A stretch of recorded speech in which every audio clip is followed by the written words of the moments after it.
तो ज्यादातर केस में ये जो रेजिस्टिविटी होता है ना, ये हीट के साथ यानी टेम्परेचर के साथ होता है, बढ़ता जाता है, ठीक है ना, टेम्परेचर के साथ बढ़ता जाता है। तो मैं उसको लिखता हूँ as R theta is equal to R naught into 1 plus alpha theta. तो व्हाट इज आर थीटा, है ना, व्हाट इज आर थीटा? ना R theta is the resistance after temperature increase of theta. And what is R naught? It is the initial resistance. Theta क्या है? Theta is the temperature change and alpha is called as the temperature coefficient. Temperature coefficient क्या होता है ना, ये बताता है हमें, या इन्फॉर्म करता है, या इसके बारे में आइडिया देता है कि कितना जल्दी जल्दी रेजिस्टेंस बढ़ता है अगर तुम टेम्परेचर बढ़ाते हो। तो अगर अल्फा ज्यादा है इसका मतलब क्या है कि रेजिस्टेंस बहुत जल्दी बढ़ जाता है, और अगर अल्फा कम है यानी रेजिस्टेंस धीरे धीरे बढ़ता है। तो temperature coefficient is essentially a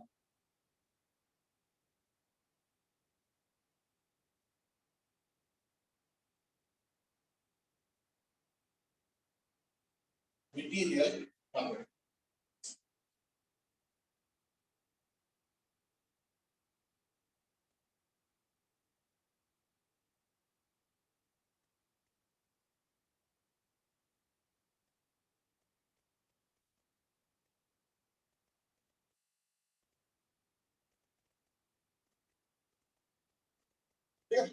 ये नोट कर लो, ठीक है। और मैं इसके ऊपर एक छोटा सा क्वेश्चन दूंगा, सिंपल क्वेश्चन।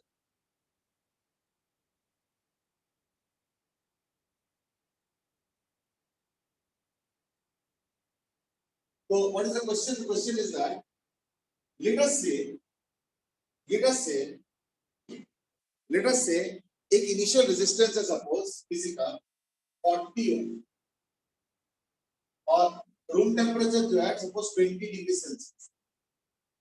ये रूम टेम्परेचर 20 डिग्री सेल्सियस है, और उस टेम्परेचर में एक रेजिस्टेंस 40 ओम का है और एक रेजिस्टेंस सपोज 60 ओम का है, ठीक है। जो 40 ओम वाला रेजिस्टेंस है उसका जो टेम्परेचर कोफिशिएंट है वो है 7 into 10 to the power minus, ठीक है। टेम्परेचर कोफिशिएंट का जो यूनिट होता है वो क्या होगा? 1 अपॉन केल्विन या 1 अपॉन डिग्री सेल्सियस। क्यों? क्योंकि 1 प्लस अल्फा थीटा, तो 1 तो डायमेंशनलेस है, अल्फा थीटा भी डायमेंशनलेस होना पड़ेगा, तो थीटा का डायमेंशन केल्विन होता है, तो अल्फा का होगा 1 अपॉन केल्विन, ठीक है ना।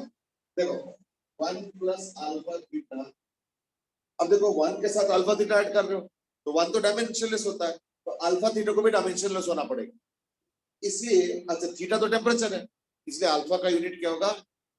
Kelvin inverse. तो अल्फा का जो यूनिट होगा वो होगा केल्विन। तो लेट अस से जो पहला रेजिस्टेंस है उसका अल्फा दिया हुआ है 7 इंटू 10 टू द माइनस, और जो दूसरा है वो है suppose 3 into 10 to the power minus. Question is at what temperature will the resistance of both be equal? Question is at what temperature will the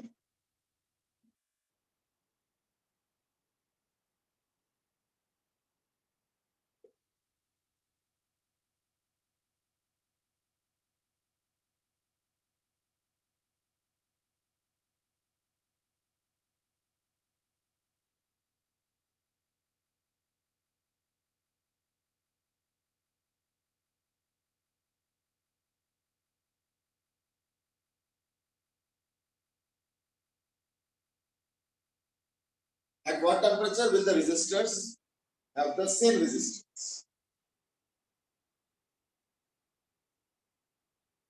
ठीक है, सॉल्व करो।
है कुछ?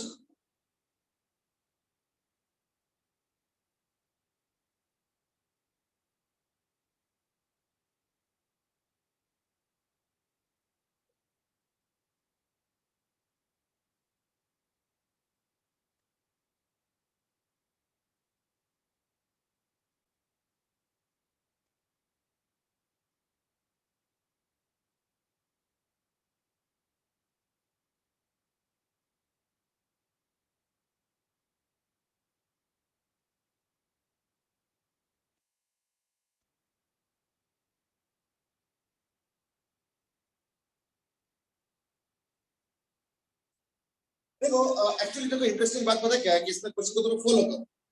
एक का रेजिस्टेंस थोड़ा कम है, ये उसका अल्फा ज्यादा है, यानी वो जल्दी से ग्रो करता है।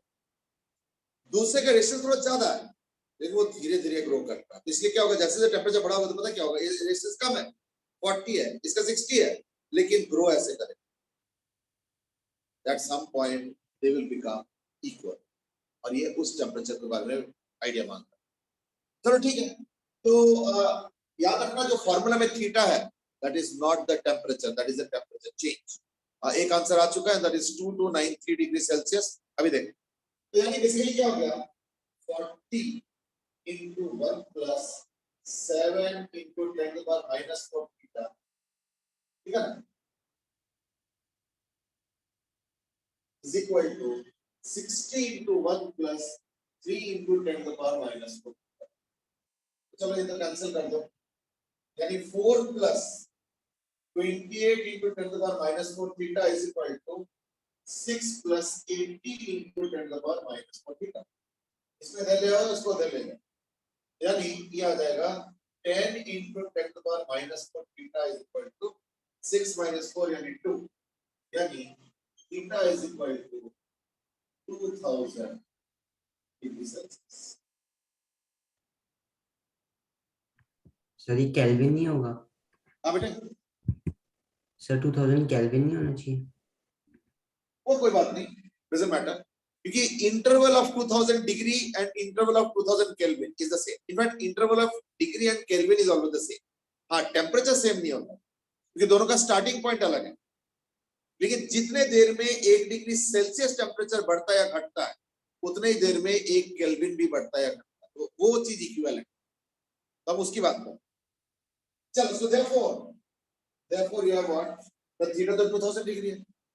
इसका मतलब क्या हुआ कि final temperature is equal to क्या होगा, 2020। भाई मैं ये क्या कर दिया है ना, ये क्या कर दिया, क्योंकि क्योंकि क्योंकि 20 डिग्री सेल्सियस रूम टेम्परेचर पे स्टार्टिंग पॉइंट, ये जो डेटा दिया है, और हमें 2000 डिग्री का इंक्रीमेंट चाहिए, इसलिए 2020 degree Celsius should be the final temperature. ठीक है, देख लो।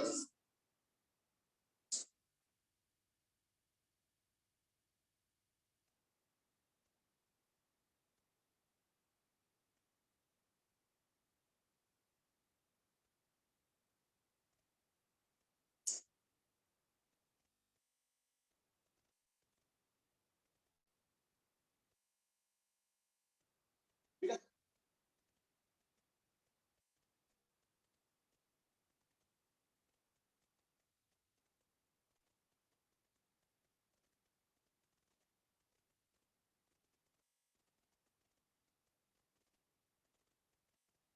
Okay, now I will give another question, और एक होमवर्क भी दूंगा, और वो ये है कि सपोज मेरे पास एक रेजिस्टेंस है जो कि R1 है, और एक और रेजिस्टेंस है जो कि R2 है, इसका कोएफिशिएंट अल्फा 1, इसका कोएफिशिएंट अल्फा 2, यानी we have two resistors R1 R2 in series, और उनके जो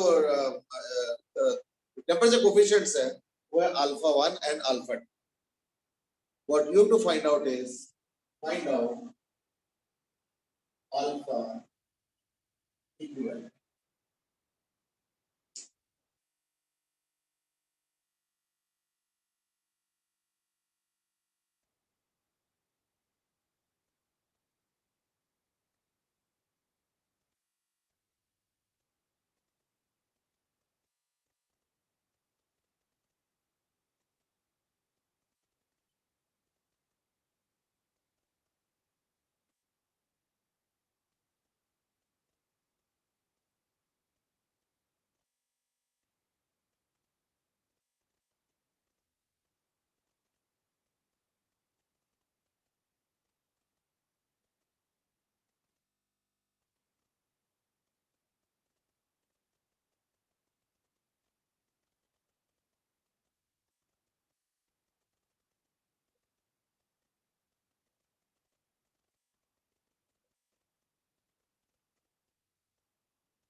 Okay, Arman has given a quick answer, and that is alpha 1 R1 plus alpha 2 R2 by alpha 1 by R1 plus R2.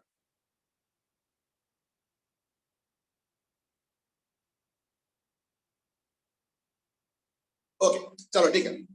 तो इस question में कैसे attempt कर रहा हूं और कैसे टारगेट करो जरा ध्यान से।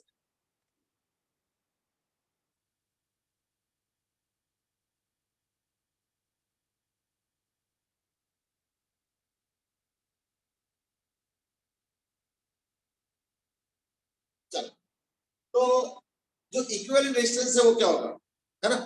तो वो है R1 प्लस R2। और अगर इक्विवेलेंट अल्फा अल्फा इक्विवेलेंट होता है तो इसके न्यू रेजिस्टेंस क्या होगा? इनिशियल रेजिस्टेंस नहीं होगा सीरीज में, तो न्यू रेजिस्टेंस क्या होगा? Into 1 plus alpha equivalent into beta, ये होगा ना? अब देखो, अब देखो, अगर तुम इसके रेजिस्टेंस को इंडिविजुअली देखो तो क्या आएगा? तो इसका न्यू रेजिस्टेंस क्या होगा? R1 into 1 plus alpha 1 beta. इसका रेजिस्टेंस क्या होगा? R2 into 1 plus alpha 2 beta. तो टोटल मिला के कितना हो जाएगा? टोटल मिला के हो जाएगा R1 plus R2 plus alpha 1 R1 beta plus alpha 2 R2। तो इसमें क्या, अगर तुम इसको सेपरेट कर दो तो क्या बनेगा? तो इसको अगर सेपरेट करोगे तो बनेगा R1 plus R2 plus R1 plus R2 into alpha equivalent into beta, ये आएगा। अब एक काम करो, इसको और इसको कंपेयर करो, यानी पहले काम करो, दोनों को सीरीज लेके इक्विवेलेंट का इफेक्टिव फॉर्मूला बताओ और फिर इंडिविजुअली भी अलग से निकालो। तो वो निकाल गया मैंने। अब दोनों कंपेयर कर लो, तो R1 प्लस R2 मैचिंग है ना? तो R1 plus R2 into equivalent into theta should be equal to this. तो ये इसके साथ मैच होना चाहिए, तो दोनों को इक्वेट करके थीटा थीटा इक्वेट कर लो या कैंसिल कर लो। यानी क्या हो गया?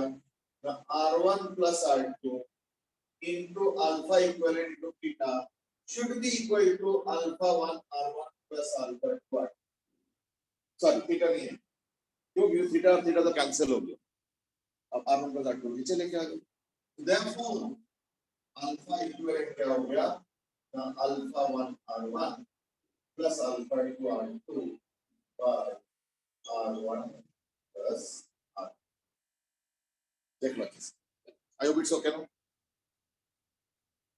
ये हो गया, ये हो गया अल्फा इक्विवेलेंट निकालने का तरीका, ठीक है ना?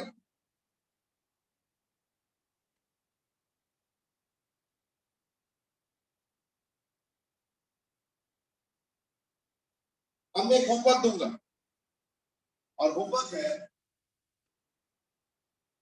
यही क्वेश्चन सॉल्व करो अगर पैरेलल में है। सॉल्व व्हेन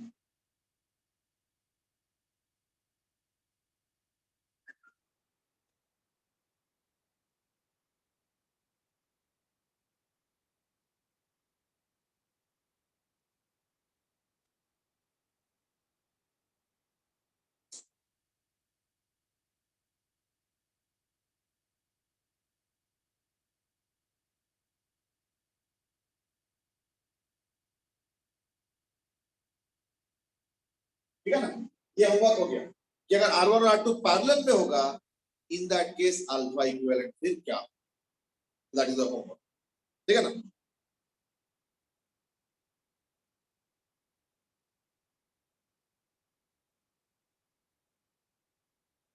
तो नोट कर लो। Okay, Manoj is given answer also, but अभी मैं उसको डिस्कस नहीं करना चाह रहा हूँ, उसको कभी और डिस्कस करेंगे।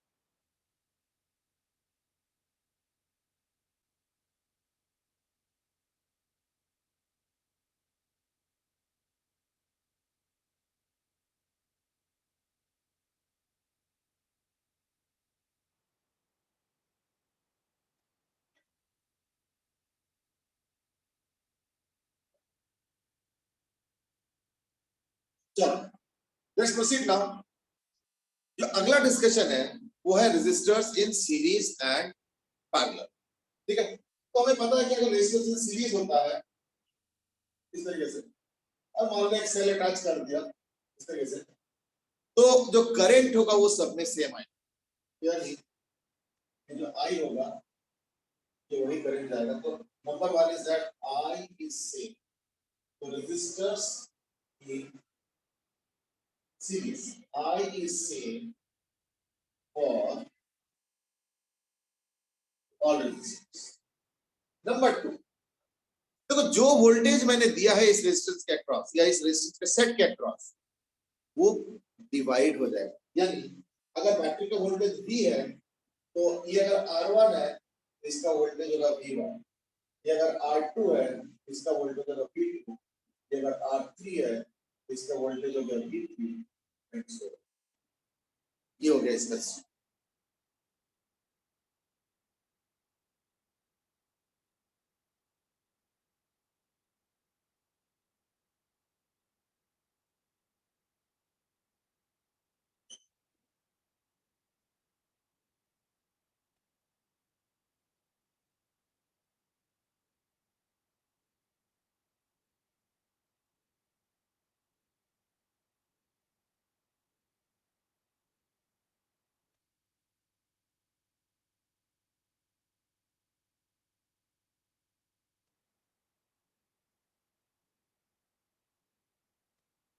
यानी दूसरा क्या हो गया, total voltage will be equal to sum of the individual voltage, यानी V will be equal to V1 plus V2 plus V3।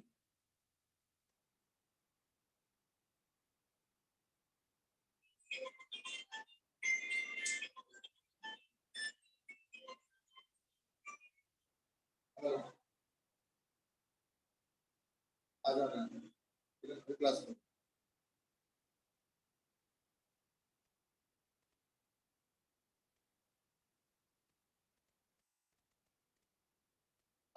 The sum of all the voltages across each resistors will be equal to the total voltage. अब देखो अगर मैं कहता हूं नहीं सारे resistors को हटाओ और एक सिंगल रेजिस्टर से रिप्लेस करो, that will be R equivalent, लेकिन ऐसे कोई जो मर्जी रेजिस्टर से थोड़ी रिप्लेस कर दो, तो हमें ऐसे एक रेजिस्टर से रिप्लेस करना है सच दैट कि करंट सेम रह जाए अगर वोल्टेज V अप्लाई किया तो। यानी R इक्विवेलेंट बोलते क्या होगा, ये V हो गया तो R equivalent will be that resistor such that कि अगर V वोल्टेज का सेल लगाओगे इन दैट केस वही करंट I इसमें भी आएंगे, तब जाके R इक्वल माना जाएगा। तो देखो V is equal to what, V1 plus V2 करते करते करते अप टू V। अब इसमें V क्या होगा ना, I into R इक्विवेलेंट, तो V को लिख दो I into R इक्विवेलेंट, और V1 क्या होगा ना IR1, V2 क्या होगा IR2, V3 क्या होगा IR3 and so on all in series, यानी IR1 plus IR2 plus IR3, therefore R equivalent is equal to R1 plus R2 plus R3 up to R. You get derivation for R equivalent when many resistors are. I hope it's okay.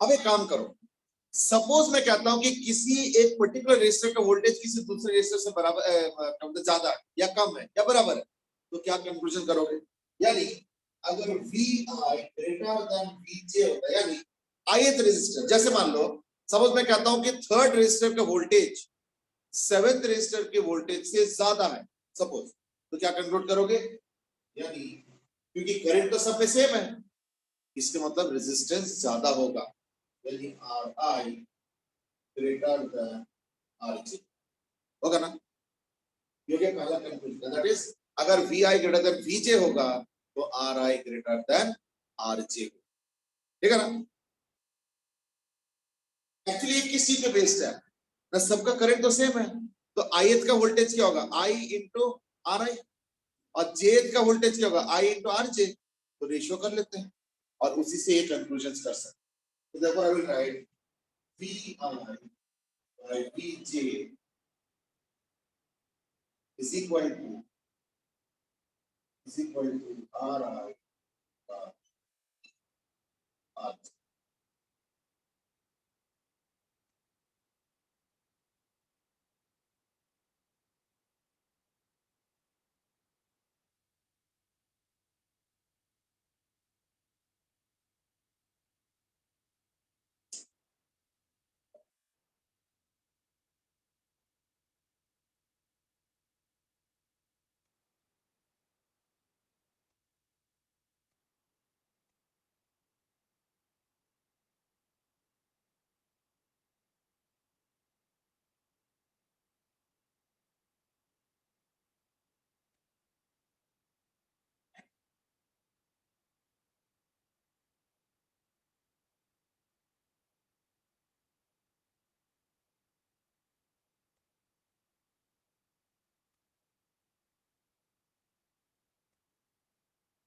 ठीक है, ये हो गया voltage का relationship.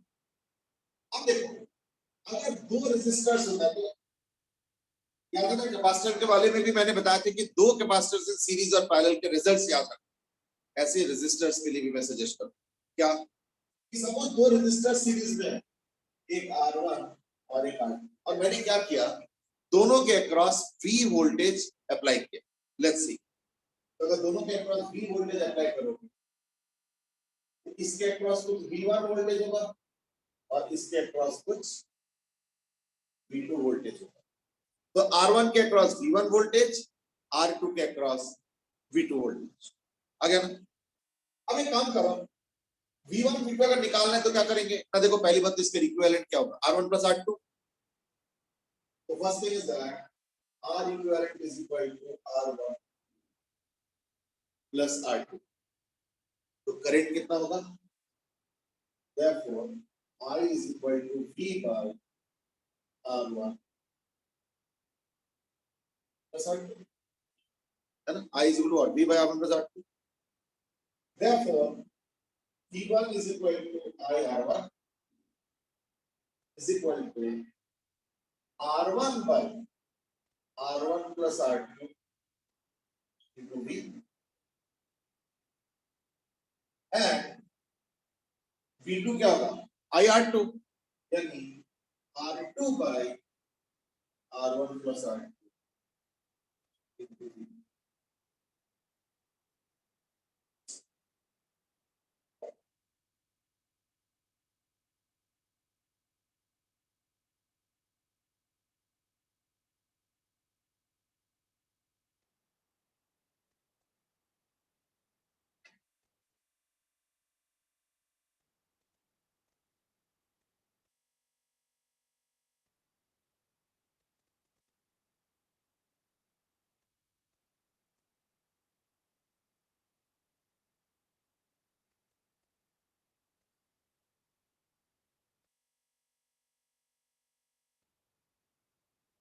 ठीक है, तो ये जो छोटे छोटे रिलेशनशिप होता है ना, R1 by R1 plus R2 into V, R2 by R1 plus R2 into V, ये छोटे छोटे रिलेशनशिप याद रखना। एक्चुअली याद भी मतलब रट्टों वाला याद नहीं होता, ये थोड़ा फील से हो जाता है। क्यों? क्योंकि करंट सेम है, तो ज्यादा रेजिस्टेंस ज्यादा वोल्टेज, तो यानी अपने रेजिस्टेंस के हिसाब से हो।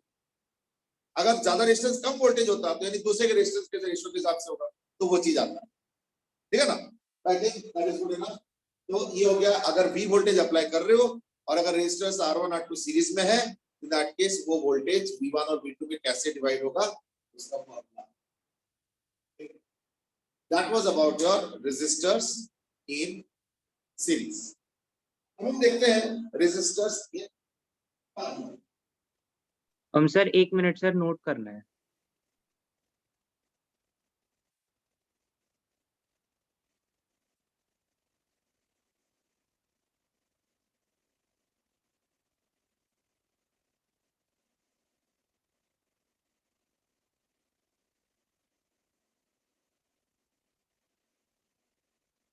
आता है रेजिस्टर से आगे, तो रेजिस्टर्स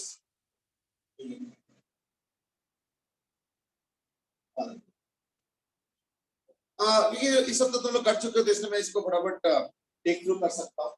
तो रेजिस्टर से पैरेलल मतलब ये रजिस्टर हो गया, फिर ये R1 है, फिर R2 है, R3 है ना, फिर और भी है मतलब पड़ेगा, और फिर सपोज एक V वोल्टेज का बैटरी है। अब बताओ, ये रेजिस्टर भी डायरेक्टली V वोल्टेज के बैटरी से जुड़ा हुआ है, ये रेजिस्टर भी डायरेक्टली V वोल्टेज के बैटरी से जुड़ा हुआ है, ये रेजिस्टर भी V वोल्ट के बैटरी से जुड़ा हुआ है। यानी पहला कंक्लूजन क्या है? पहला कंक्लूजन ये होता है that V is same for all resistors, यानी V is same for all resistors। ठीक है, और क्या है?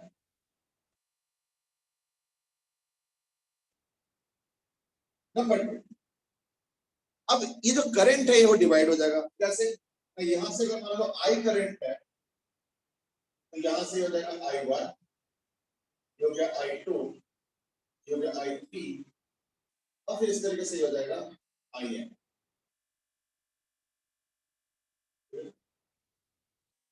So the current gets divided. So current gets divided, यानी बेसिकली क्या हो गया कि I is equal to I1 plus I2 plus I3, इस तरीके से आपको I करंट डिवाइड हो जाएगा। जो करंट I आएगा वो बट जाएगा, तो पहले कुछ I1 से जाएगा, कुछ I2 से, कुछ I3, कुछ I4, ऐसे करके IN। अब क्या देखो,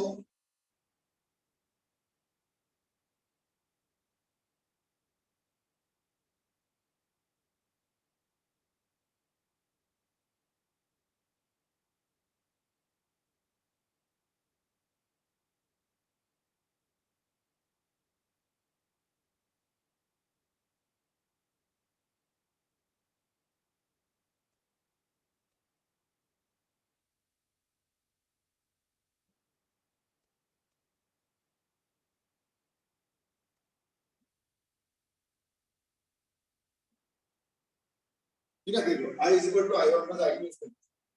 अब इसके इक्विवेलेंट का कैसे करेंगे ना, वही चीज होगी कि R इक्विवेलेंट का मतलब हुआ कि मैं अगर यही V वोल्टेज लगाता हूं और यही करंट I आता है, तब जाके इस पर्टिकुलर रेजिस्टर को बोलेंगे R इक्विवेलेंट। तो मैं I को क्या लिखूं? I को लिखूंगा as V by R equivalent. तो I को लिख देता हूं as V by R equivalent, और I1 I2 I3 क्या होगा ना, V1 by R, sorry V by R1, V by R2, V by R3, क्योंकि सबका वोल्टेज सेम है V, तो इसका जो करंट होगा वो होगा V by R1, इसका होगा V by R2, इसका होगा V by R3 and so on। So V by R equivalent is equal to V by R1 plus V by R2 plus V by R3 and so on।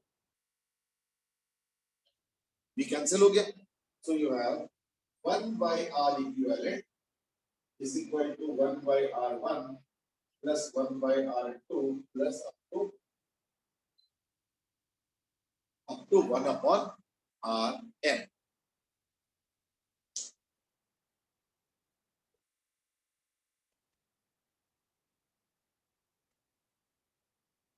ठीक है, तो these are the simpler parts of the thing। अब जो current बढ़ता है वो कैसे होगा? जैसे अगर मैं इसमें लिख दूं कि पैरेलल में कि सपोज ith रेजिस्टर का जो करंट है, सपोज वो jth रेजिस्टर के करंट से सपोज ज्यादा है, यानी ith रेजिस्टर का करंट सपोज jth रेजिस्टेंस के करंट से सपोज ज्यादा है, तो क्या कंक्लूड करेंगे? तो देखो पैरेलल में क्या होता है, रेजिस्टेंस ज्यादा होने से करंट कम हो जाता है और रेजिस्टेंस कम होने से करंट ज्यादा होता है। ठीक है, यानी क्या होगा, है ना, यानी ये हो जाएगा that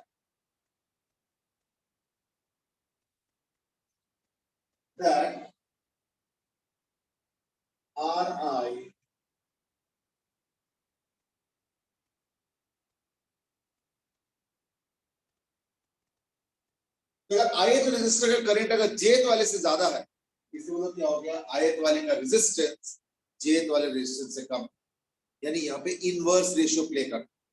और इसको डिराइव करना ही बड़ा आसान है, कोई ऐसा मुश्किल नहीं है। कैसे? तो देखो आई बाई आई जी क्या हो जाएगा,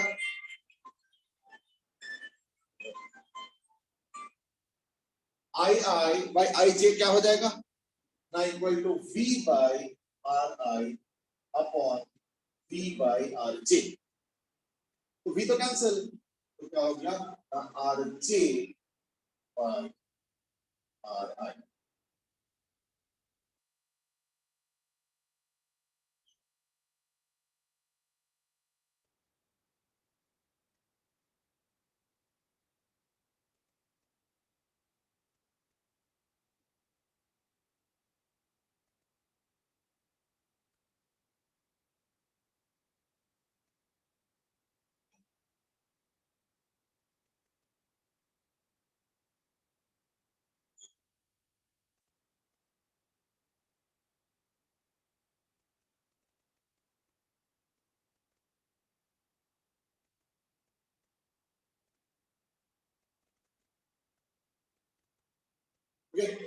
लास्ट में अगर मान लो कोई दो रेजिस्टर्स पैरेलल में होगा और अगर करंट को डिवाइड करना हो तो क्या डिवाइड करेंगे वो भी याद रखना। जैसे ये R1 है, ये R2 है, और सपोज I करंट आ रहा है, तो ये R1 है, ये R2 है, यहाँ से I1 जा रहा है और यहाँ से I2 जा रहा है। आई थिंक थोड़ा बहुत गेस वर्क से भी कर सकते हो वैसे तो, है ना, थोड़ा बहुत गेस वर्क से भी कर सकते हो। अब बताओ I1 क्या होगा और I2 क्या होगा।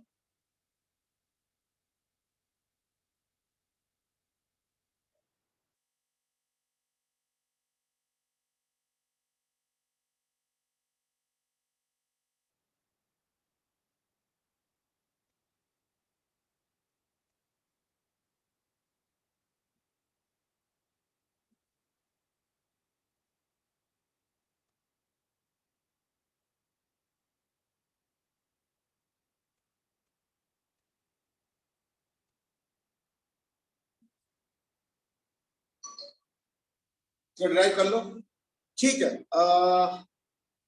एक्चुअली तुमने V के टर्म्स में दिया बेटे अरमान, उसको I के टर्म्स में देना था, वो निकल जाएगा मुझे भी पता है, बट फिर भी I के टर्म्स में दो तो ज्यादा अच्छा है।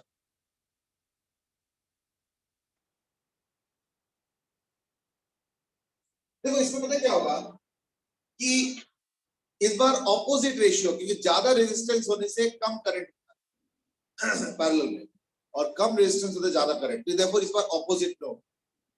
तो इस बार मैं गेस कर रहा हूं कि हो जाएगा R2 by R1 plus R2 into I, और I2 हो जाएगा R1 by R1 plus R2 into I।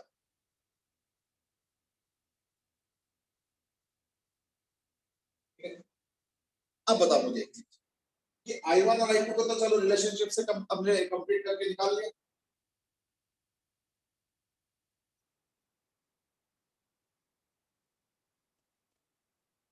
ठीक है।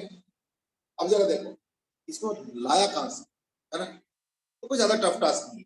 पहले एक काम करो, R इक्विवेलेंट निकाल लो तुम, 1 by R equivalent is equal to 1 by R1 plus 1 by R2, ये कितना हो जाएगा R1 plus R2 by R1 R2, यानी R इक्विवेलेंट क्या हो जाएगा, therefore R equivalent will be equal to R1 R2 by R1 plus R2, ये हो गया R इक्विवेलेंट। अब एक काम करो, ठीक है ना, अब एक काम करो, I इंटू आर इक्विवेलेंट क्या हो जाएगा, वोल्टेज। तो इसके अक्रॉस जो वोल्टेज है, इसके अक्रॉस जो वोल्टेज है वो कैसे होगा, I इंटू आर इक्विवेलेंट। तो therefore वोल्टेज हो जाएगा I इंटू आर इक्विवेलेंट, यानी I into R1 R2 by R1 plus R2। अब इससे क्या फायदा हो रहा है, तो जरा ध्यान से देखो।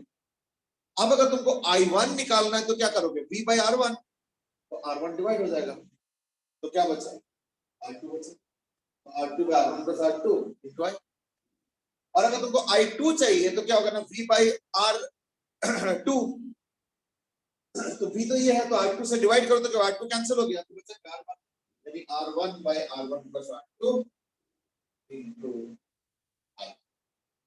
I hope it's okay, ठीक है ना, ये चीज।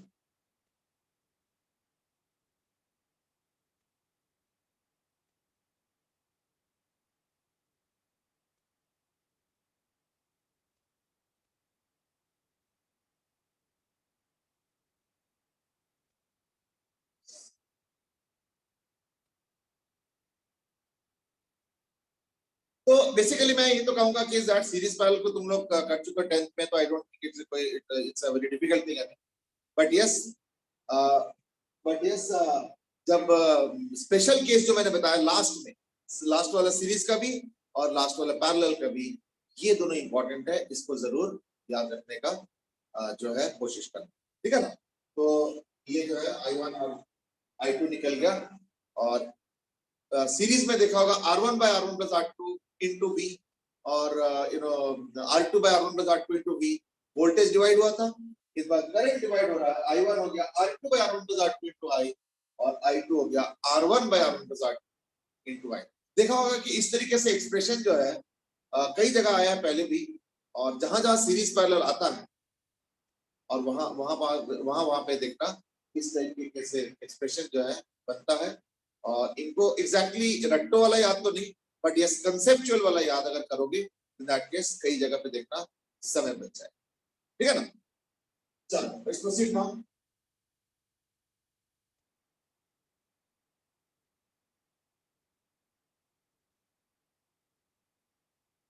अब हम बात करेंगे about infinite network. We will start with a very simple network, which is an infinite network, and that is like suppose एक V वोल्टेज का बैटरी है, maybe 20 वोल्ट का बैटरी है, और ऐसे रेजिस्टर्स लगाए।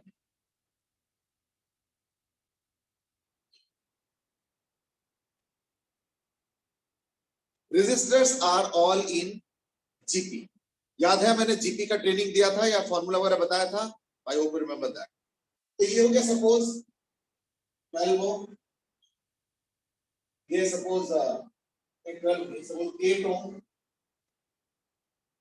और ये 4 ओम है, ये 2 ओम है, 1 ओम है, और इस तरीके से there are infinite resistors in series. अब तुमको निकालना क्या है, नंबर 1 आर, यानी ith रेजिस्टर का resistance, number 2 vi, number 3 ir, number 4 pi। Now before you solve the question on power, let me introduce power। Power क्या होता है, पावर होता है equal to work done by time. अब work done क्या होता है ना, अगर एक चार्ज को V वोल्टेज के थ्रू ले जाते हो तो इन दैट केस जो वर्क डन होता है वो होता है चार्ज इनटू वोल्टेज, यानी this is equal to Q into V by T। अब चार्ज को अगर T टाइम पे ले जा रहे हो तो इसका करेक्ट Q बाय T तो हो जाता है equal to I into V। तो पावर का जो बेसिक फार्मूला वो है V इनटू I। वो अलग बात है कि V को IR लिखोगे तो I स्क्वायर R हो जाएगा, और I को अगर V बाय R लिखो तो V स्क्वायर बाय R हो जाएगा। यानी पावर का 3 formula, V square by R, I square R और V।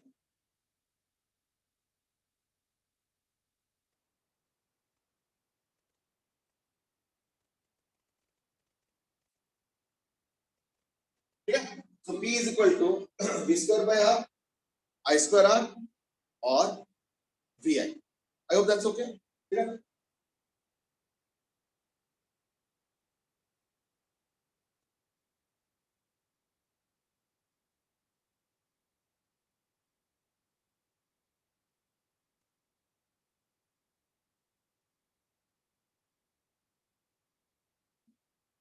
okay, now let's proceed। अब देखो ये हो गया 4 क्वेश्चन। 5वां क्वेश्चन जो है वो है आई हो गया ना, तो what is the power total?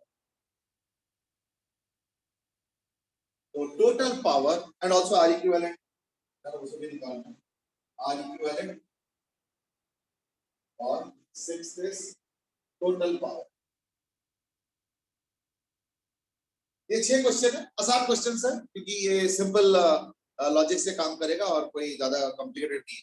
तो just quickly get to the solution to the answers to each of this 5-6 questions. ठीक है, चलो जल्दी स्टार्ट करो, मैं थोड़ी देर के लिए पॉज कर देता हूँ। आर आई का मतलब देखो क्या, ये जीपी है, तो पहला टर्म क्या हो गया 8, तो 8 उसके बाद 8 इंटू हाफ, फिर 8 इंटू हाफ का स्क्वायर, 8 इंटू हाफ का क्यूब और इस तरह से चलता जाएगा, यानी आर आई हो जाएगा 8 into half to the power, ये सबको n कर दिया जाए, n ही सुनने में अच्छा लगता है, मतलब आई में भी चलेगा, ऐसा कोई दिक्कत नहीं है, but n is like generally more used, तो half to the power n minus 1, क्योंकि देखो पहला टर्म क्या है, पहला टर्म है 8 into half to the power 0, 8 है, सेकेंड टर्म में हाफ टू द पावर 1 है, थर्ड टर्म में हाफ टू द पावर 2 है, फोर्थ टर्म में हाफ टू द पावर 3 है, तो एक पावर कम है, इसलिए n माइनस। अब ना मुझे आर इक्विवेलेंट पहले निकालना पड़ेगा, क्यों? आर इक्विवेलेंट अगर हम निकालेंगे तभी जाके ये करंट आगे आ पाएगा। तो आर इक्विवेलेंट क्या होगा, 8 + 4 + 2 + 1 + दिस, याद करके देखो मैंने एक फॉर्मूला दिया था ना इनफाइनाइट जीपी का, क्या फॉर्मूला था, a/1 - r। तो देयरफॉर इस पूरे सिस्टम का जो इक्विवेलेंट रेजिस्टेंस होगा वो होगा a/1 - r, यानी 8/1 - r, यानी इस पूरे सिस्टम का जो इक्विवेलेंट रेजिस्टेंस आएगा वो आएगा 16 ओम। ठीक है, तो अगर इक्विवेलेंट रेजिस्टेंस 16 ओम आ जाता है तो ऑब्वियसली फिर करंट क्या आएगा, वोल्टेज बाय रेजिस्टेंस, यानी आई तो क्या होगा, वोल्टेज यानी 20 बाय इक्विवेलेंट रेजिस्टेंस यानी 16, यानी 5/4 है, 4 कॉमन लेकर डिवाइड हो जाएगा, तो इट बिकम व्हाट, 5/4 एम्पियर। ठीक है,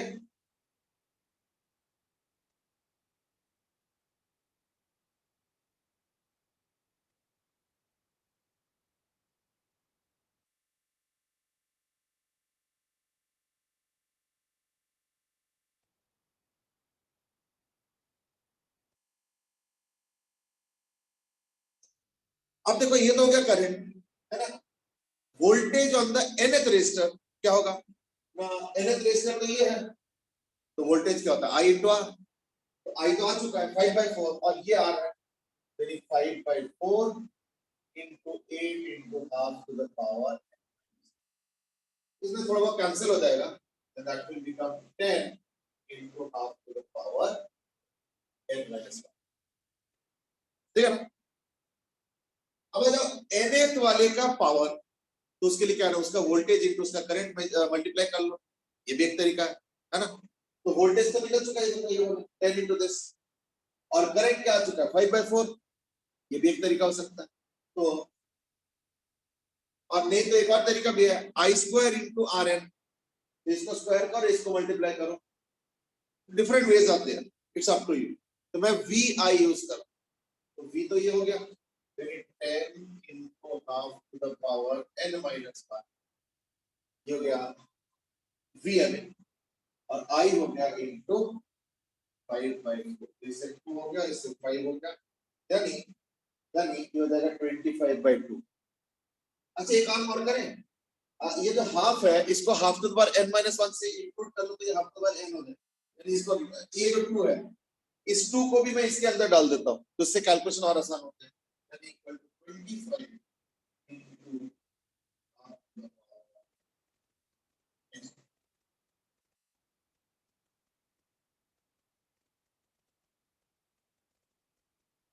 ठीक है, 25 into half to the power n। ठीक है, आई होप इट्स ओके।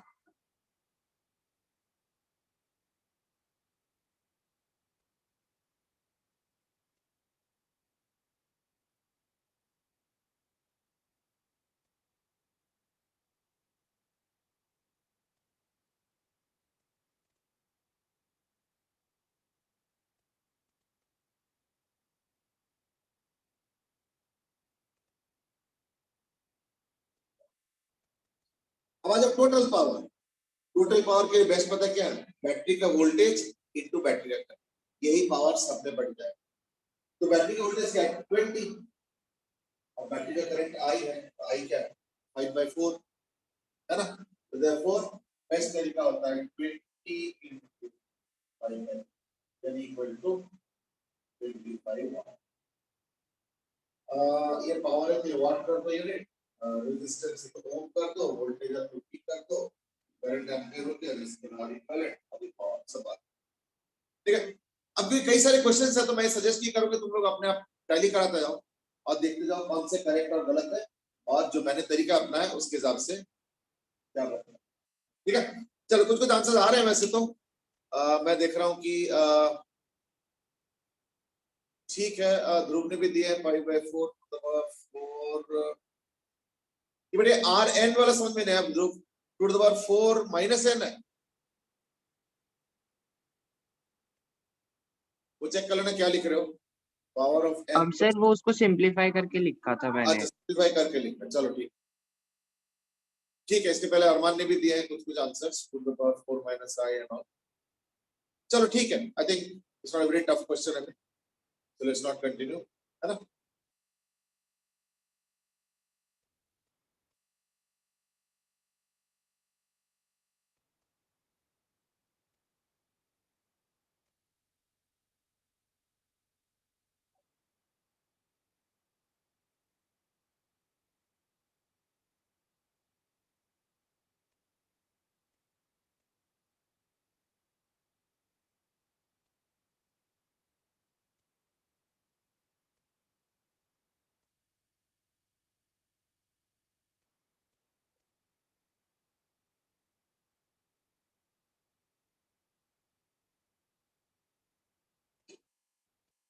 इसके बाद हम लोग इनफाइनाइट नेटवर्क में उस टाइप के क्वेश्चन करेंगे जो कि हमने एक बार कैपेसिटर में भी किया हुआ, बट इस बार थोड़ा और डिटेल में करेंगे। लेट्स सी, तो सपोज एक काम करते, मैंने 20 वोल्ट का बैटरी लिया और यहाँ पे 1 ओम 2 ओम,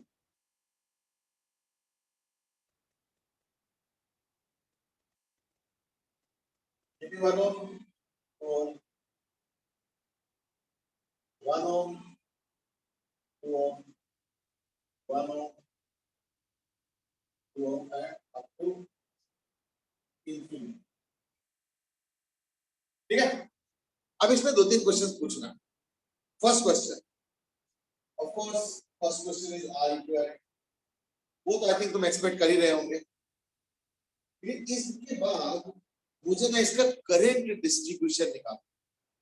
ठीक है, कैसे, तो देखो यहां से जो करंट जा रहा है एस आई, लेकिन मैं इसको पता क्या लिखूंगा I11,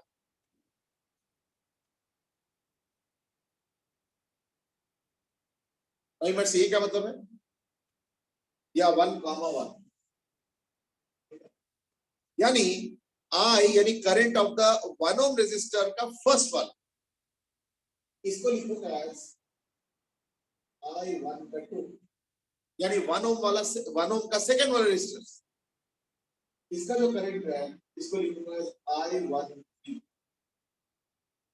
यानी 1 ओम का थर्ड वाले रेजिस्टर पे जो करंट है।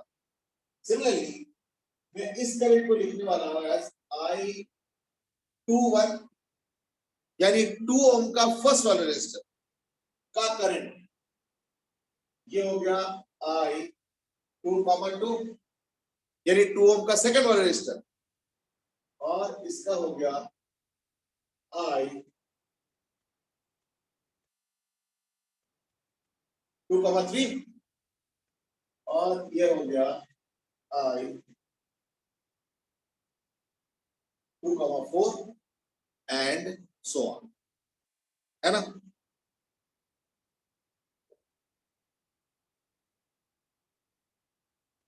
तो ये चीजें निकालना है, यानी बेसिकली मैं ऊपर वाले सारे रेजिस्टर्स का करंट निकालना चाहता हूं, तो आप सारे तो लिख नहीं सकते हैं, इसलिए एक जनरलाइज फॉर्मेट, वो क्या है फाइंड I1 का n यानी nth रेजिस्टर 1 ओम वाला nth रेजिस्टर का करंट और I2n। तो ये जो दो क्वेश्चंस है ये थोड़ा सा important, R equivalent is I think a really easy one क्योंकि R equivalent टाइप के क्वेश्चन हमने कैपेसिटेंस पे भी कर रखे हैं एंड आई एम श्योर तुम लोग हो सकते हैं कि 10th में भी जो है एक्स्ट्रा क्लास वगैरह में कर ही रखे होंगे बट ये जो ये वाला सेकंड और थर्ड है ये थोड़ा सा सोच समझ के करना ठीक है चलो गो अहेड राइट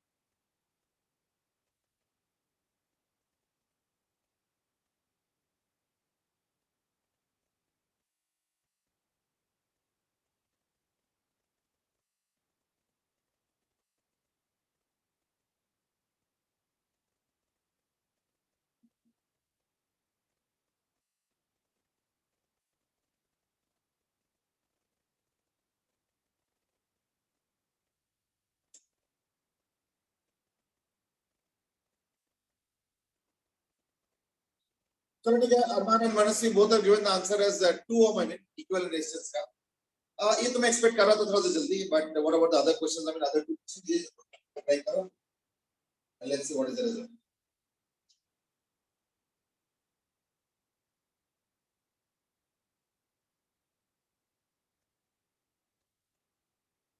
ठीक है ध्रुव ने भी दे दिया कि 2 ओम होगा इक्विवेलेंट रेजिस्टेंस बट कई लोग आंसर नहीं भी दे रहे हैं अक्षिता बेटे आंसर नहीं आ रहा है रोहन सौम्या आंसर नहीं आ रहा है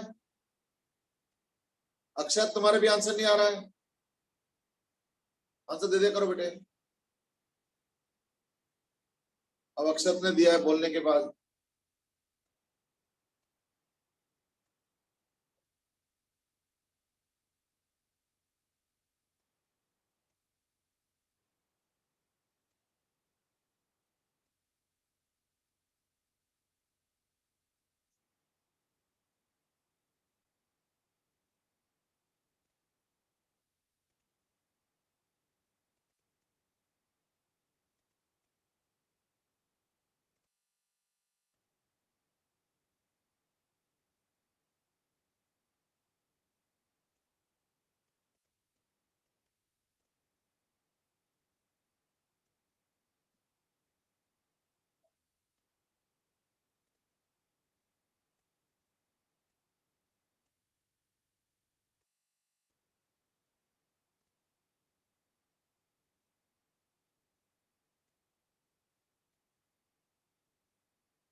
चलो अब मैं इसको अटेम्प्ट कर रहा हूं देखो पहले तो अगर पूरे का इक्विवेलेंट रेजिस्टेंस x होता है तो क्या लिखूंगा मैं इस पूरे का अगर x होता है मैं पहला वाला भी हटा देता हूं 1 ओम वाला और 2 वाला और अगर ये x होता है तो ऑब्वियसली इसके पीछे जो नेटवर्क है वो तो वही रिपीट है और इंफिनिटी नेटवर्क में से या इनफाइनाइट नेटवर्क में से अगर मैं एक हटा दूंगा उससे कोई चेंज नहीं यानी इसके पीछे भी x ही होगा तो ये अगर 2 और ये x हो गया तो ये दोनों पैरेलल में है यानी क्या हो जाएगा 2x by 2 plus x ये हो गया पैरेलल में यानी 2x by 2 plus x और साथ में plus 1 is equal to x ये हो जाएगा equal to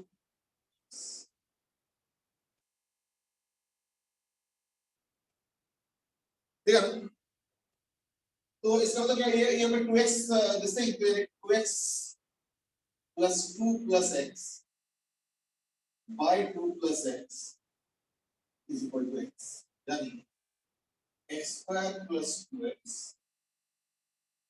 is equal to 3x plus 2 यानी x square plus x plus 2 is equal to 0।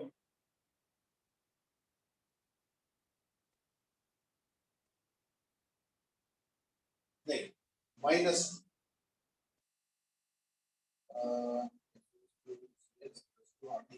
X square plus x minus 2 equal to 0, यानी x का जो वैल्यू आएगा वो आएगा 1 कॉमा माइनस सर ये एक्स स्क्वायर माइनस एक्स होगा।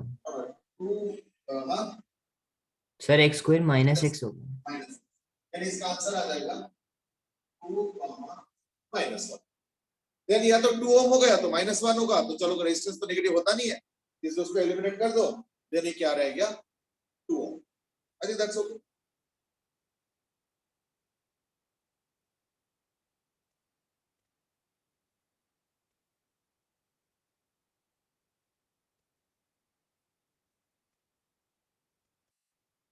ठीक है, तो दैट्स हाउ यानी x इक्वल टू 2 ओम। तो ये जो 2 ओम आ गया, ये आ गया इसका इक्विवेलेंट रेजिस्टेंस, है ना।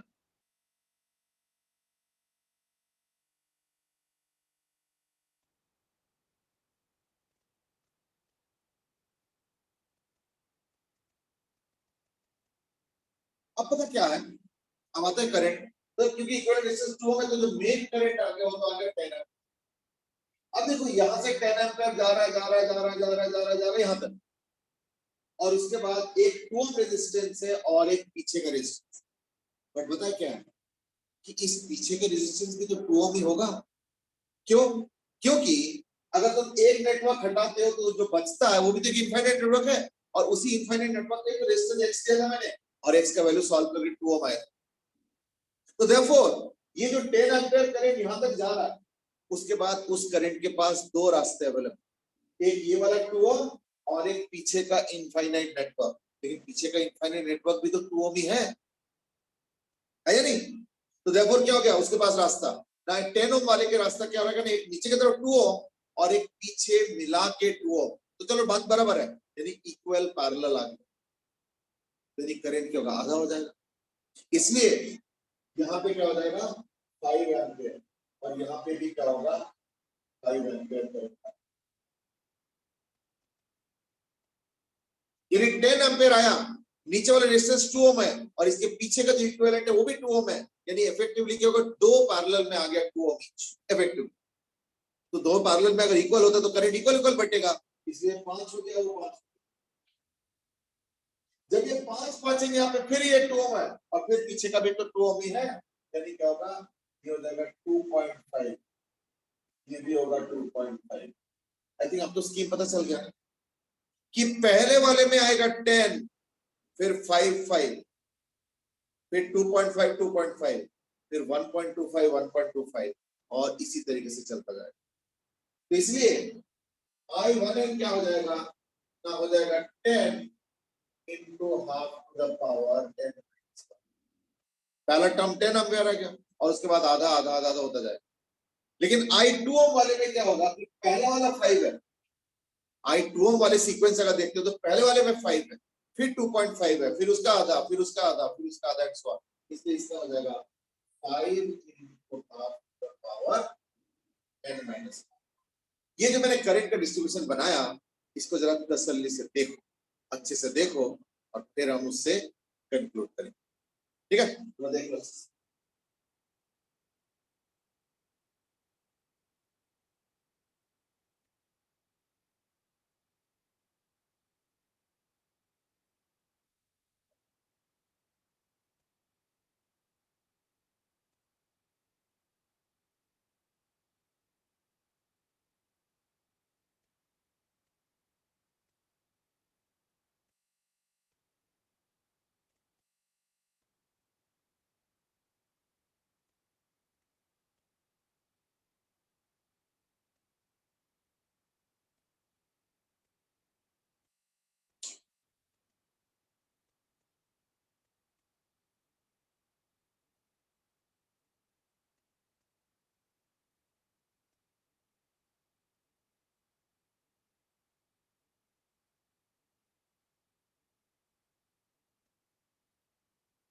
ठीक है, वो देख लो जैसे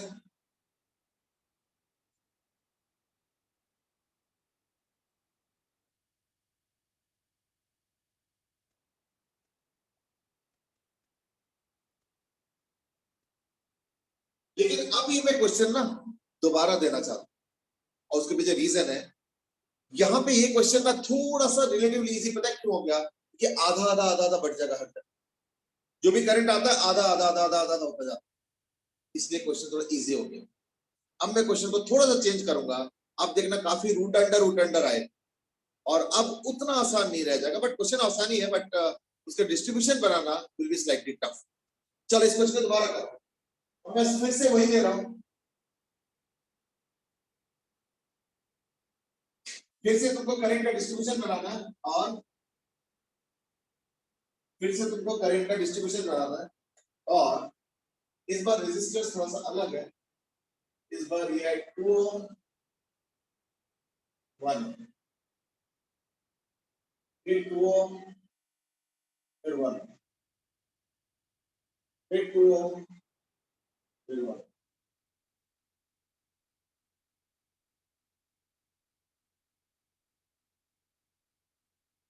और फिर ये इनफाइनाइट,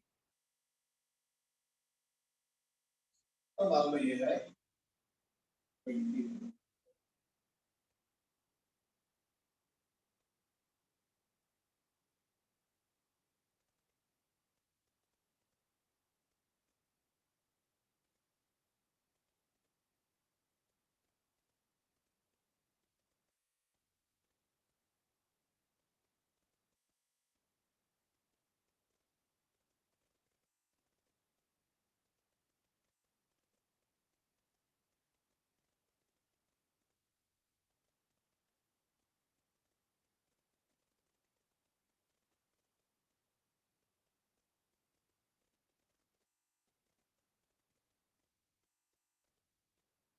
तो पहले तो आप इसलिए इक्विवेलेंट रेजिस्टेंस निकालोगे, वो तो बट ऑब्वियस है। एक हो गया इक्विवेलेंट रेजिस्टेंस, दूसरा होगा I2N और I1। बैटरी वोल्टेज 20 वोल्ट है। जो इक्विवेलेंट रेजिस्टेंस है वो ऑलरेडी एक आंसर आ चुका है, Arman has given the answer।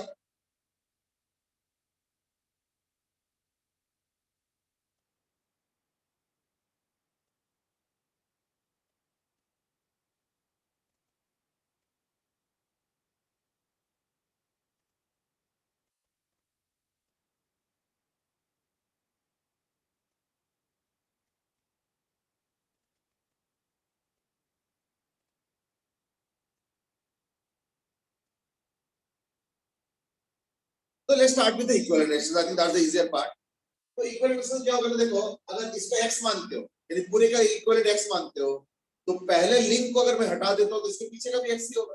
तो मैं इसको इस तरह से बड़ा आराम से लिख लूंगा ऐसा कि अगर ये x हुआ, इन दैट केस ये 2 है और ये 1 है और इसके पीछे भी x होता है ना, वही x रिपीट कर रहा है पीछे का जो नेटवर्क है। तो ये हो जाएगा x into 1 by x plus 1, यानी x by x plus 1। आगे plus 2, I think that's okay। x plus 2x plus is equal to क्या हो जाएगा, y x plus 1 is equal to x, यानी x square plus x is equal to 3x plus 2, यानी x square minus 2x minus 2 is equal to 3। अब ये mid term तो होगा नहीं, इसलिए इसको वो माइनस बी वाले से करना पड़ेगा। तो therefore x equal to minus b plus minus under root of b square, यानी 4 plus 4ac8 by 2a। तो देखो माइनस वाला तो ले नहीं सकते क्योंकि रेजिस्टेंस नेगेटिव आ जाएगा, तो प्लस वाला ही लेंगे और 2 से डिवाइड करोगे तो ये तो 12 है, तो यानी 2 रूट 3 by 2 तो 2 रूट 3 हो गया प्लस 1, यानी इक्वल टू रूट 3 प्लस 1। ये हो गया equivalent resistance. I think that's easy, है ना? वो देखो जरा अच्छे से।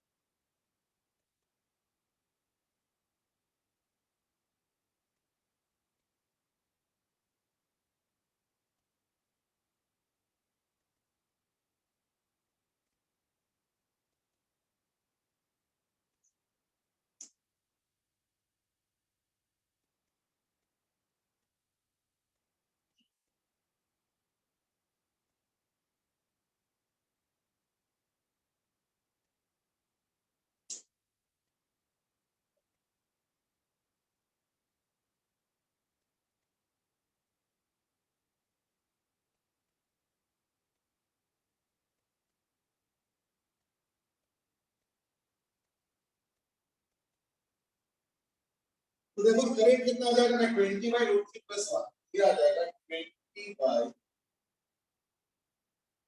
Root 3 plus 1। अब एक चीज थोड़ा ध्यान से सुनो, अभी याद है ना वो पैरेलल में कैसे करंट डिस्ट्रीब्यूट होता है ना, I1 is equal to R2 by R1 plus R2 into I, ध्यान रखना इस चीज। तो इसका 1 ओम है और इस पूरे पीछे का जो नेटवर्क है उसका है root 3 plus 1, root 3 plus 1।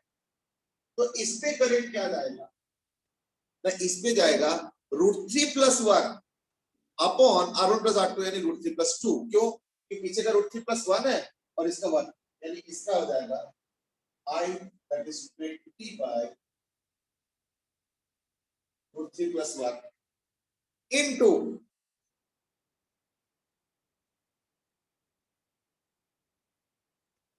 root 3 plus 1 by root 3 plus 2। हो गया ना? अब आ जाओ इसका करंट, ये 2 ओम वाला, इसमें क्या हो जाएगा ना 20 by root 3 plus 1 into 1 upon root 3 plus 2, है ना? 1 upon, क्यों? क्योंकि 2 ओम वाले का करंट इधर से डिसाइड होगा, तो R1 by R1 plus R2, तो R1 इसको R1 मान लो, यानी रूट 3 प्लस 1 को R1 मान लो, इसको R2 मान लो, तो इसका जो करंट होगा R2 by R1 plus R2। तो R2 बोलते 1 ओम और R1 plus R2 बोलते रूट 3 प्लस 2। अब ये जो करंट आएगा इसके साथ यही चीज मल्टीप्लाई करेंगे, क्यों? क्योंकि इस बार हो जाएगा रूट 3 प्लस 1, क्योंकि इसके पीछे का भी रूट 3 प्लस 1 होगा और ये तो 1 है, यानी इसी के साथ एक बार और root 3 plus 1 by root 3 plus 2 multiply हो जाएगा। तो रूट 3 प्लस 1 देखो कैंसिल हो रहा है, तो अगर तुम इसके साथ भी root 3 plus 1 into upon root 3 plus 2 multiply करो यहाँ पे, क्यों? क्योंकि यही फैक्टर दोबारा मल्टीप्लाई होगा, तो रूट 3 प्लस 1 देखो कैंसिल हो रहा है। इससे क्या हो जाएगा फिर? नहीं हो जाएगा 20 into 1 by root 3 plus 2 का होल स्क्वायर।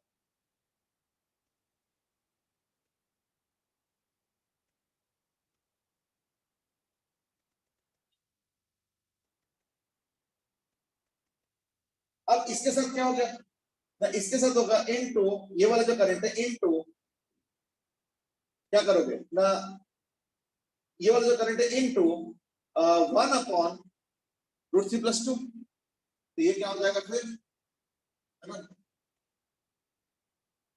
ये हो जाएगा 20 by root 3 plus 1 into 1 by root 3 plus 2 का होल स्क्वायर, और इसके साथ आप फिर से मल्टीप्लाई करूंगा root 3 plus 1 by root 3 plus 2, तो ये हो जाएगा देखना 20 इंटू 1 बाई रूट 3 प्लस 1 का होल क्यूब। और अब तो सीक्वेंस मिल ही गया होगा इसे, तो देयरफॉर अब हम क्या करेंगे, ये थोड़ा ट्रिकी है, ध्यान रखना। तो r equal to root 3 plus 1 हो गया, I2n क्या होगा अब nth वाला, तो ये तो हो गया 20 बाई रूट 3, ये होगा देखो 20 into रूट प्लस, ये भी एक्चुअली कैंसिल करेगा, तो यानी I1 ओम वाला क्या nth पे क्या होगा 20 into 1 by root 3 plus 2 to the power n, क्योंकि पहले वाले में टू द पावर 1 है, अगले में टू द पावर 2 है, अगले में देखो टू द पावर 3 है, तो थर्ड वाले में टू द पावर 3 है और इसमें क्या हो रहा है देखो, ये 20 बाई रूट 3 प्लस 1 है into root 1 by root 3 plus 2, ये 1 by root 3 plus 2 whole square, 1 by root 3 plus 2 whole cube and so on, यानी 20 by root 3 plus 1 into 1 by root 3 plus 2 to the power n minus 1। पर इसमें n minus 1 power है, क्यों? देखो पहले वाले में तो है ही नहीं है फैक्टर, सेकेंड वाले में 1 बाई रूट 3 प्लस 2, थर्ड वाले में 1 बाई रूट 3 प्लस 2 का होल स्क्वायर, इसे पावर n कम, और इसी वजह से ये सीक्वेंस।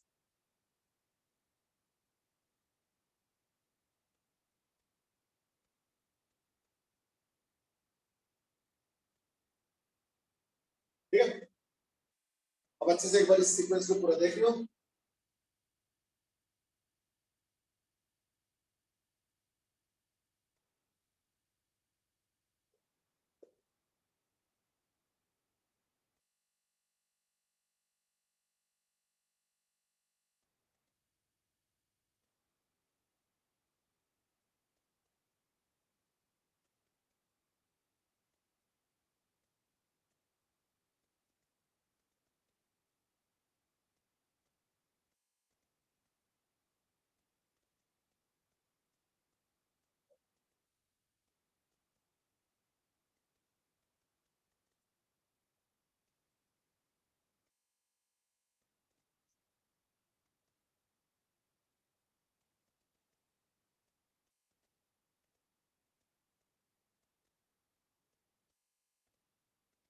एक बार इसका सीक्वेंस देख लो अच्छे से, कुछ पूछना है तो पूछ लो, क्योंकि ये सीक्वेंस बनाना बहुत टफ तो नहीं है, पर थोड़ा कंसंट्रेशन करके, और हर जगह पे वही फॉर्मूला यूज कर रहा हूं, ठीक है ना।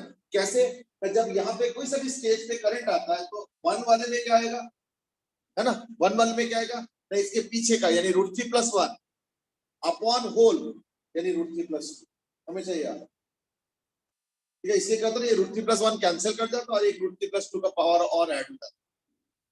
और 2 ओम वाले में क्या हो रहा है, देखो ये जो करंट है इसके साथ क्या होगा, तो 1 अपॉन √3+2 मल्टीप्लाई हो रहा है, इसलिए ये वाला देखो हर बार रिटेन हो रहा है, और 1/√3+2 का एक एक पावर बढ़ता जाता है।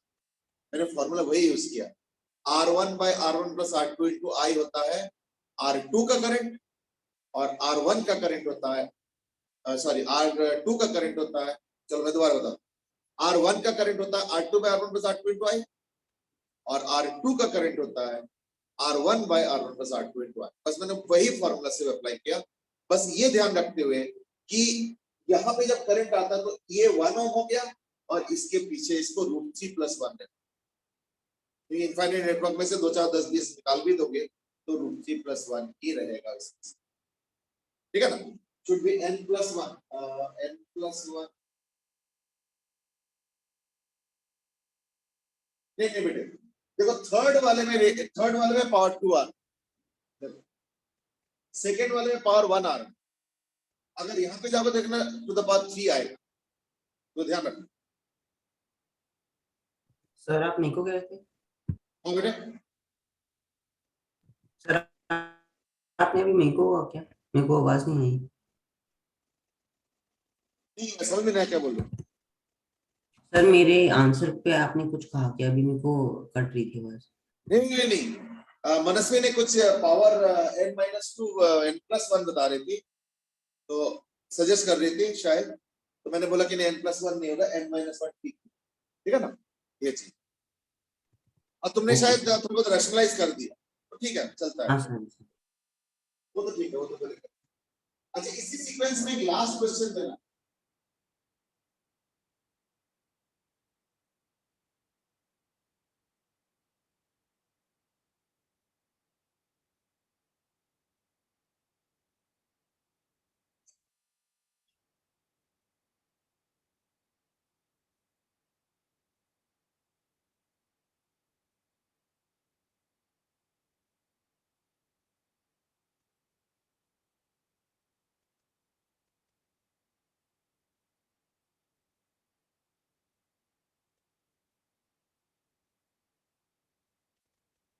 देखो क्या दे रहा हूं,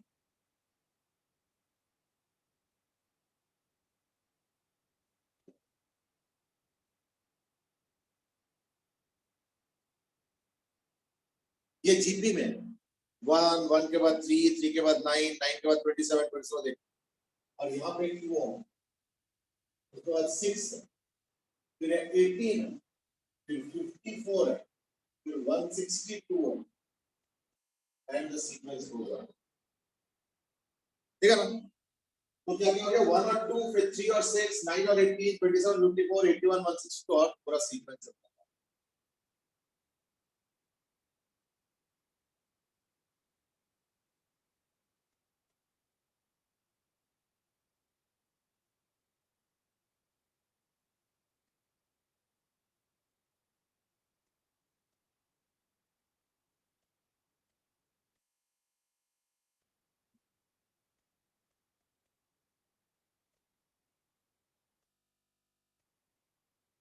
तो ऑब्वियसली तुमको आर इक्विवेलेंट निकालना है, ठीक है ना, फाइंड आउट, बस आर इक्विवेलेंट निकाल दो बहुत है, अब ज्यादा करंट डिस्ट्रीब्यूशन नहीं है तो लंबा चौड़ा होता जा रहा है, तो just R equivalent find out,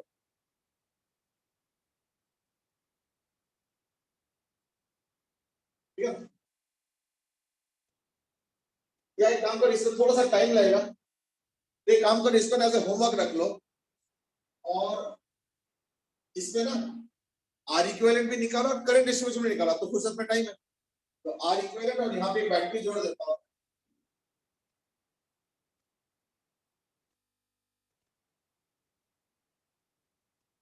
ठीक है, और वो बैटरी है सपोज 20 वोल्ट का, तो find out R equivalent and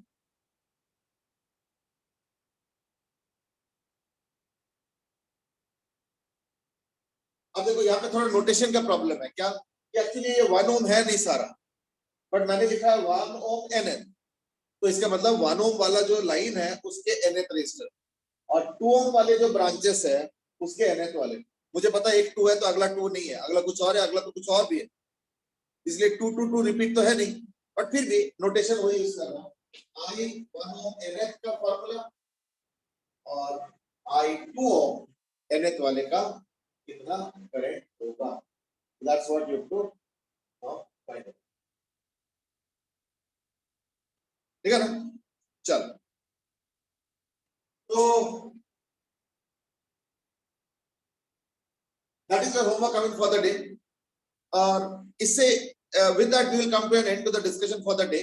वो अलग बात है कि अभी इनफाइनाइट नेटवर्क का एक क्वेश्चन और रह गया ये वाला, तो let's keep it for the next day, क्योंकि इसमें थोड़ा सा डिस्कशन है और भी, अपार्ट फ्रॉम द क्वेश्चन भी थोड़ा सा अलग सा डिस्कशन भी है, और क्योंकि रेजिस्टेंस कंटीन्यूअसली चेंज होता जा रहा है, so how will the current be divided and all is also something which might be a little new experience for you, है ना। तो चलो जो भी है whatever it is, हमें इसको एक बार दोबारा सॉल्व करो, अटेंड करो अच्छे से, और फिर उसके बाद हम लोग जो है इस क्वेश्चन को अगले क्लास में डिस्कस करें, ठीक है ना। चलो ठीक है, आज के लिए इतना ही करते हैं, and will carry on in the next class, ठीक है ना। इसी क्वेश्चन का स्टार्ट करेंगे, and of course there are many other things in this chapter, we will study those later on, ठीक है। चलो आज के लिए इतना ही, have a good day, bye bye. Thank you sir, good night. Good night, bye bye. Thank you, sir. Thank you बेटे, good night, have a good day. Thank you, sir. Thank you बेटे।